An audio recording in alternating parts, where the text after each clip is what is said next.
And that trip got the ball rolling. We just went to Spain and Mallorca. The weather was super good. We hit up a bunch of like amazing spots and skated all day, all night, and ended up getting like a good stack.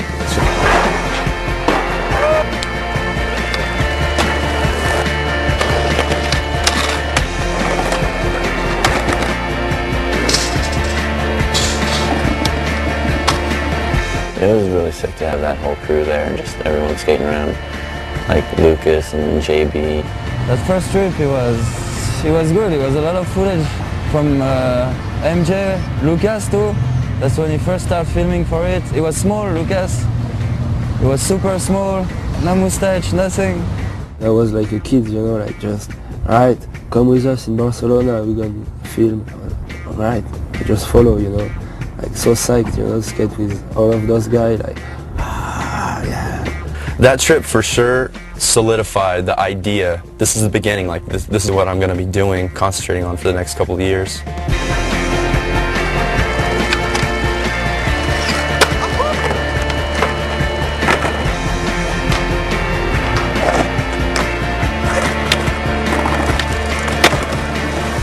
Yeah, that was a good trip to really start things off because it was really productive.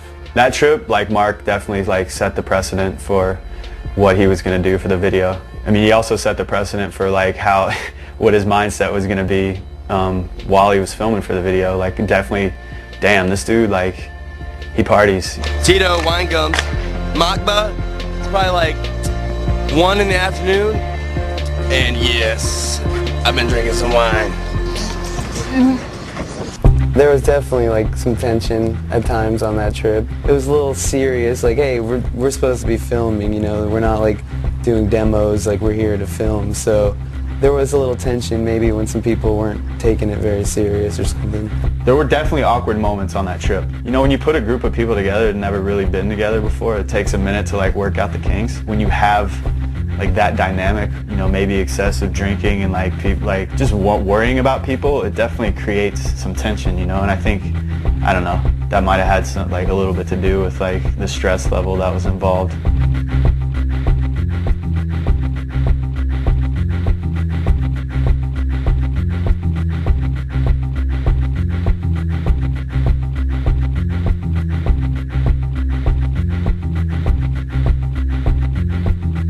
When Ty said, hey, I want to have this video meeting, I think he knew that when people saw what Mark had, it would wake people up. I just remembered like Mark Johnson had so much footage. Like everyone had like a good amount of stuff, but Mark Johnson had like 20 minutes of just unbelievable stuff.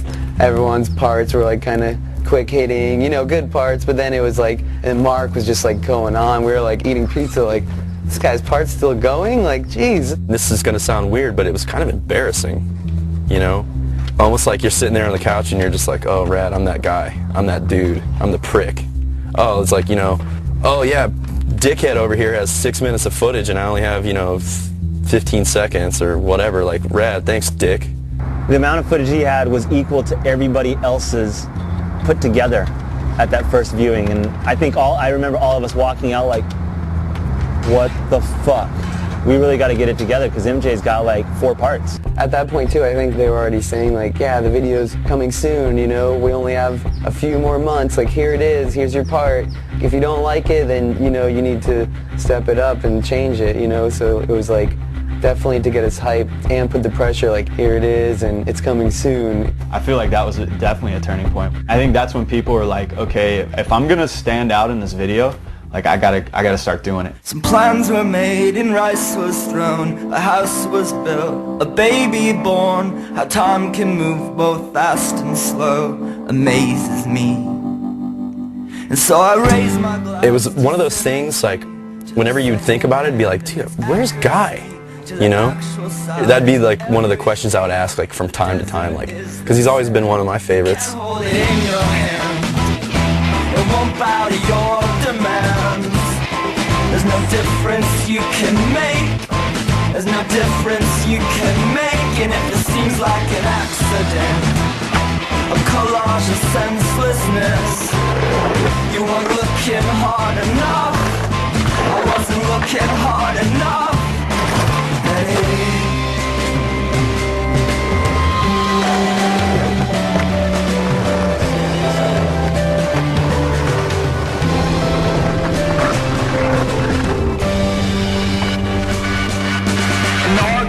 skateboarding, it's so easy to fall into like certain behaviors. I let it go from a slump to just not trying to skate at all, and I was just partying, man.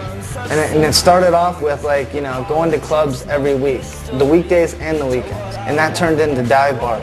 And through all of that, just turned into like just being a total loser. I became like so self-destructive with all of this stuff that everything around me was like destroyed. My relationship with Rick and Megan, my relationship with my girlfriend, everything was like on by like a little thread, and my life was on the line. I would be like downtown on like Skid Row to like get drugs and alcohol, but I still felt like, you know, I'm Guy Mariano, like professional skateboarder, and I still like viewed myself as like something special. I mean, that's how delusional I was. When all that's said and done and you're not a professional skateboarder anymore, it's like you're almost left just like empty-handed. It was almost to the point, it's like I didn't really care if I died or not.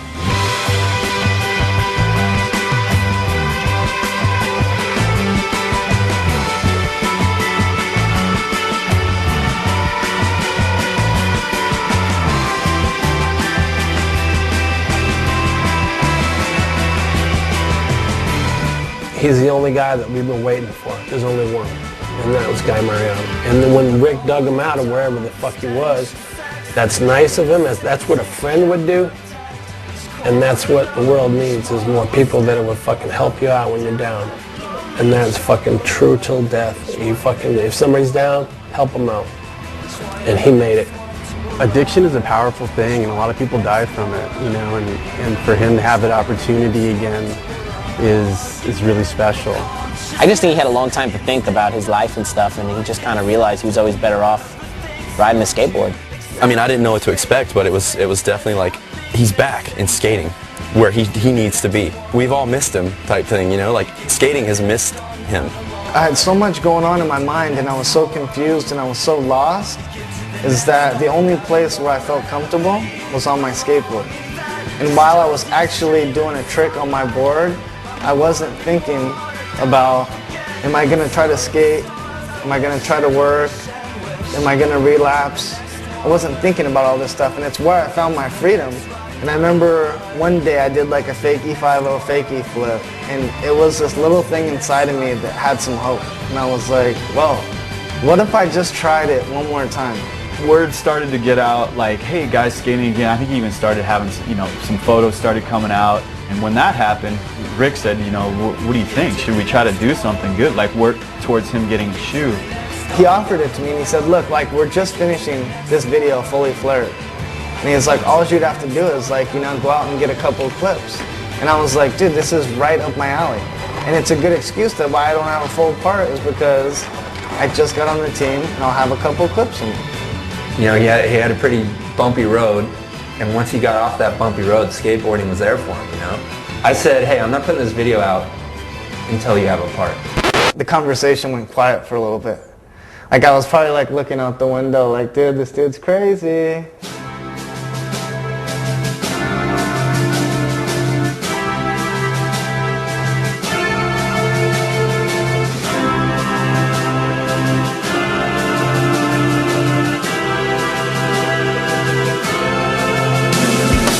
Guy came on board, deadline gets pushed back. I didn't hear anyone bummed about that at all. Just the fact he's like skating again, I was so psyched. Can't believe it. I didn't even know, and then all of a sudden it was kind of like, dude, you're in the video with Guy Mariano. You're gonna be in the best video ever. You know, he was nervous. He had his inhibitions about like, could he do it? You know, I don't think he thought he could do it at that point yet. I didn't want to let Rick down. I didn't want to let Lakae down.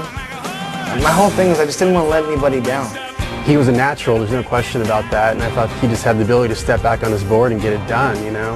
What was going to be difficult is because in my younger days of skating, it came more naturally. And then at this point now, I knew that I was going to have to work a lot harder to achieve that. To me, he looked good right away. He might not